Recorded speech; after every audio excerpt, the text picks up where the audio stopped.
நான் சொல்லும் குரான் வசனங்களின் விளக்கங்கள் நபியுடைய காலத்திற்கு பிறகு பல 100 ஆண்டுகளாக யாரும் சொல்லாதவை.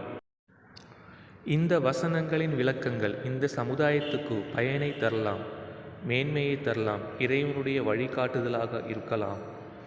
நான் என்னுடைய அங்க அடையாளங்கள், பெயர் மற்றும் குடும்பம், பரம்பரை, செய்யது, தோற்றம் இவை அனைத்தையும் ஹதீஸோடு ஒப்பிட்டு பார்க்கும் பொழுது நான் முன்னறிவிப்பு செய்யப்பட்ட மஹதியாக இருக்குமோ என்ற சந்தேகம் எனக்கே உள்ளது.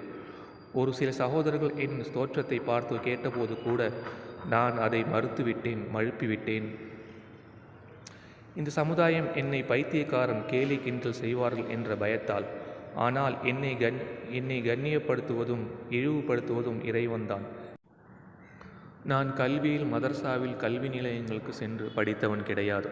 நான் 2006ஆம் ஆண்டு ஒரு இரவில் உறங்கிக் கொண்டிருந்த பொழுது குரானில் உள்ள துவா வசனங்கள் என் காதில் தலைக்குள் சத்தமாக கேட்டது.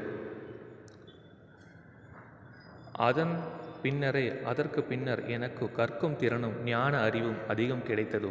ஒருவேளை இது ஒரு இரவில் தூய்மைப்படுத்துதல் ஆக இருக்கக்கூடும் என்று நான் எண்ணினேன். மஹதி கிழக்கு திசையில் இருந்து வருவார். இந்த ஹதீஸ் மதீனாவில் இருந்து அறிவிக்கப்பட்டது. நாம் தொழுவதற்கு அரேபியா, மக்கா, காபாவை முன்னோக்குகிறோம், மேற்கை முன்னோக்குகிறோம்.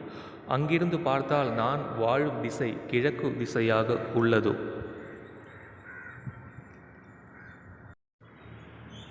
பெயர், குடும்பம், அடையாளம், வயது, திசை அனைத்தும் ஒத்துப்போகின்றது. அதனால் மட்டுமே சொல்லவில்லை. குரானுடைய விளக்கங்கள் நீங்கள் எடுத்துக்கொள்ளுங்கள். இந்த சமுதாயத்துக்கு இறைவனுடைய வழிகாட்டுதலாக கூட இருக்கலாம் என்றுதான் சொல்கிறேன்.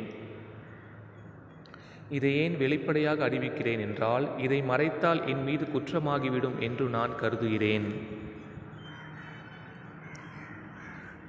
இதை நீங்கள் ஷேர் செய்து உங்கள் தலைவர்களின் கண்களுக்கு விவாத பொருளாக கொண்டு செல்லுங்கள். நான் சொல்லும் குரான் விளக்கங்களை ஆய்வு செய்யுங்கள். நான் வரம்பு மீறி இருந்தால் என்னை மன்னிக்கவும். உங்களுக்கு தலைவன் ஆக வேண்டும் என்ற ஆசை எனக்கு இல்லை. நான் தனிமையும் அமைதியும் மட்டுமே விரும்புகிறேன். அஸ்ஸலாமு அலைக்கும்.